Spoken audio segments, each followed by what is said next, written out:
le monde! Aujourd'hui, on fait une petite vidéo pour vous présenter Magic Market. Donc, la trame de Magic Market, en fait, c'est que vous allez incarner donc, du coup, un commerçant en fait, qui va gérer une étale d'objets magiques.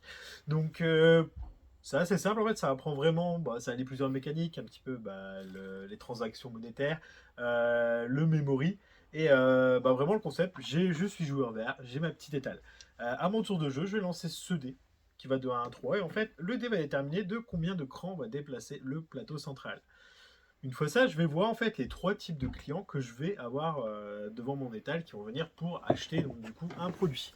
Donc vous pouvez voir, d'où le côté mémoire que je vous expliquais. Chaque petit client en fait est associé à une image, donc je vais pouvoir retenir en fait pour plus tard quel est le type de client. Genre là, par exemple, j'ai le client, l'acheteur compulsif.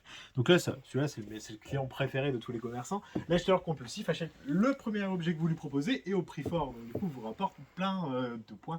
Parce que forcément, dans Magic Market, ce qui va faire que vous marquez des points en fin de partie, c'est l'argent que vous aurez collecté via vos ventes. Donc là, par exemple, mon acheteur compulsif, j'ai un magnifique objet que je peux lui vendre 7. Donc je vais lui vendre ce magnifique vélo.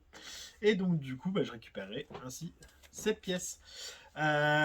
Puis ça passe simplement au joueur suivant qui pareil lancera son dé et donc du coup vous avez plusieurs typologies de clients parce qu'il va y avoir plusieurs types d'objets. Genre là par exemple celui c'est le Joker. Là ici vous allez avoir celui qui va acheter son petit jouet et puis en fait vous avez tous les petits icônes à récapituler sur votre petit fiche individuelle qui vous montre un peu tous les objets que vous allez avoir. Mais ce qui n'est pas tout en fait dans Magic Market, c'est que vous allez aussi avoir une grosse phase de négoce. Parce que en soi, vous allez avoir un client qui est celui-là. On l'appelle l'ami. Et en fait, l'ami, en fait, quand il vient, il va venir vous remplacer en fait le temps que vous faites un tour sur le marché. Et le but du jeu, c'est aussi d'acheter des objets aux autres joueurs. Vous allez me dire, pourquoi? Parce que au final, si je rachète des objets, je leur donne de l'argent. Oui, mais c'est une condition de faire une victoire en fait dans le jeu. Parce que typiquement, je peux te dire de venir me balader, mais du coup acheter un joueur au joueur rose. Celui-ci, par exemple. Et du coup, va s'en suivre une phase de négociation.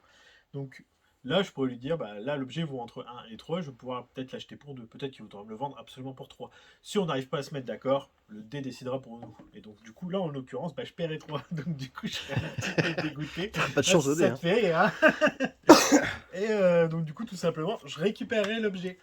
En fin de partie, vous êtes obligé d'avoir, enfin, à 4 par exemple, un objet de chaque stand. Et c'est important parce que si jamais vous arrivez au terme des. Enfin, parce que je vous l'ai pas dit au départ, mais on commence à 10h. À chaque fois qu'on passe un tour de jeu, on avance sur l'heure et on finit à 17h, on finit tôt. Nous, on fait à 19h, on est plus courageux. Et donc, C'est du les enfants coup, qui jouent. ouais, Hein. voilà, c'est vrai. Faut pas que la partie soit trop longue. Mais donc, du coup, si j'ai pas ces objets-là, je vais devoir. Déjà, c'est le joueur en question en fait qui va choisir l'objet qu'il va me donner. Donc là, forcément, il va peut-être plus prendre un truc qui coûte assez cher. Et c'est systématiquement le dé qui va déterminer à combien il va le vendre. Donc du coup, là, par exemple, j'ai acheté un objet, certes, pour 3 parce qu'il m'a coûté cher. Mais là, j'en aurais récupéré un pour 5. Donc ça fait toujours 2 points de victoire en moins. Du coup, cette manche, c'est assez rapide. Le but, c'est vraiment donc, du coup, d'allier 3 mécaniques assez simples du jeu, mais surtout pour passer donc un bon petit moment en famille. Donc c'est un jeu 2 à 4 joueurs. À partir de 6 ans, on peut même y aller avant s'ils sont un petit peu dégourdis, parce qu'il n'y a pas de problème, il n'y a pas de texte ou quoi que ce soit. Donc c'est très fluide et c'est 2 à 4 joueurs pour des parties endiablées de 30 minutes. Voilà. Bonne journée à vous. Au revoir.